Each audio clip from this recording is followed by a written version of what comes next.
Hi there, Michael P. Coleman, Content Director for Brother Be Well. Thank you for watching Brother Be Well's Youth Substance Youth Prevention Series, supported by Elevate Youth California, funded through Proposition 64.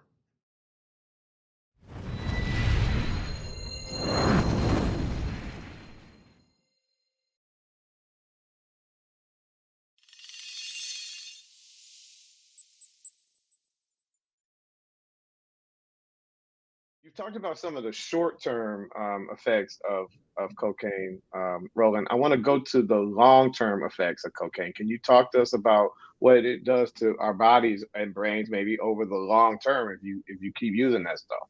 Imagine having a car. Imagine your brain as this machine that has the ability to produce these chemicals that make you feel good naturally, which it does. It is that kind of machine. Your brain has that. Remember when you were a little kid, you would go running, playing in the park, you'd be high. You'd be like, yay, and your brain, but what happened is that you hit a lever and it released the chemicals in your brain that make you feel good.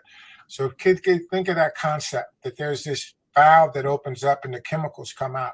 Now imagine a car, put it in neutral, and then put your foot on the gas pedal and floor it. Car's in neutral and the engine is just. That's what happens when you use cocaine and methamphetamine. You're hitting the gas pedal, you're releasing these, you're flooding the brain with these chemicals that makes you feel good. And in the moment, they make you feel good. But what happens with the brain is that the brain is so efficient that it's way smarter than your iPhone 14. It's way smarter than all that. The brain is amazing. So the brain is so efficient and say, well, look, he doesn't need me to produce these chemicals anymore because he's doing it himself. So he's feeling good on his own. So we can shut the factory down. So as long as you're taking the cocaine, you can, or speed, you can have that feeling of euphoria.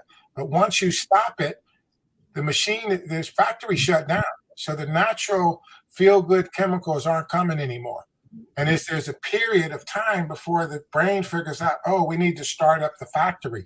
But during that lapse, while the factory is shut down because your brain didn't need to do its work, you were doing it through artificial stimulation. The time that there's that downtime, people get really, really depressed.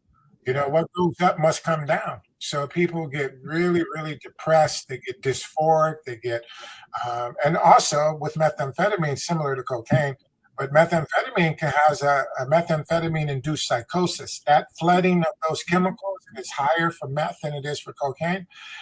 Can burn out. You can burn out your brain cells. You can blow a fuse in your brain, and sometimes it's irreparable. People don't come back from that. The downside of extreme cocaine intoxication is dehydration. People don't eat. They just stay high and they can get paranoid and psychotic. I think, Roland, and correct me if I'm wrong, you used the term, I think you talked about a drug hierarchy. And if I understood you correctly, cocaine is a little lower on that hierarchy than even heroin. We've been talking about cocaine. We're going to get to heroin in a second. Is that correct? It depends on your preference. Some people like Mercedes and some people like BMW. So you would ask him, if you ask a Mercedes guy, he'd say Mercedes is at the top and BMW is second. People have very distinct tastes for drugs. Some people like uppers. Like I didn't like uppers at all. Like I would never do cocaine by itself. I only would do cocaine along with heroin. And some people wouldn't do heroin at all. They would only do cocaine. So it's a matter of taste. Yeah, got you. Before we pivot to heroin, I want to check in with our youth folks. Tex, Aldo, anything you want to add or any specific questions about cocaine you have for Roland? I'm just going to build off on what Aldo was saying in terms of the exposure to cocaine. I haven't really had that much exposure to like heroin apart from when I'm out in public and I'm walking the streets and I see people. And this is kind of within different areas. Like in the Sacramento area, I've been exposed to that in the streets when it comes to heroin. But cocaine, I've also had my own curiosity in terms of like, what is this thing that people are doing that they say gives them this stimulation and high? As well as what I've heard is like when you take cocaine, I guess you're supposed to be drinking to kind of elevate the stimulation that you get from it. So from that experience when it comes to the cocaine, I can definitely see what Ms. Roland is saying in terms of the engine. I've definitely been curious with taking cocaine, especially after engaging with alcohol. And I can see the correlation now in terms of how those two can affect the progression of that. So yeah, that's really important to note in terms of just as the brain is like an engine when it comes to engaging in these drugs. I appreciate your openness and being willing to talk about that, Tex. What about you? Because Tex, you talked about being tempted to try cocaine earlier, and honestly, if I think about it, I've done marijuana and drinking at the same time, and I know how that's different than if I just smoke a joint by itself. So I'm curious, but I have to say, listening to this extreme impact that you just walked us through, Roland, I think I'm gonna leave that curiosity alone. There's an old phrase about what curiosity did for that cat, so I think I'm gonna leave that alone. I'm not curious enough to give it a shot. I just want to say thank you for allowing me to be part of this program. I never really been part of a program like this before. Also, I've heard through my job, and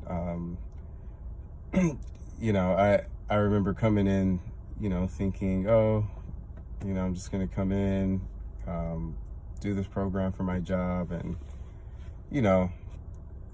kind of learn stuff I already know. But I was actually happy to learn a lot of stuff about substance abuse that I didn't know about from my job. So it was nice to interact with a lot of younger men that's younger than me, a lot of the older men, of course, and therapists, and just a lot of the program runners that was helping out.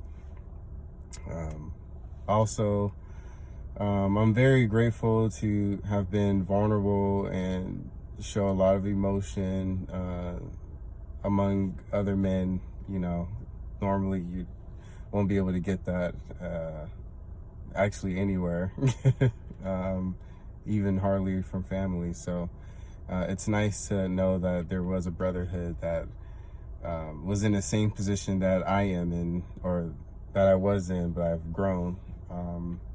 So I want to I want to say thank you for everyone having patience with myself, because I know my schedule kind of shifted with working, but you guys are very on top of including everyone, even if the schedules are a lot. But I just want to say thank you for including me. Thank you for letting me be part of Brother Be Well, and hopefully in the future I can be a mentor one day.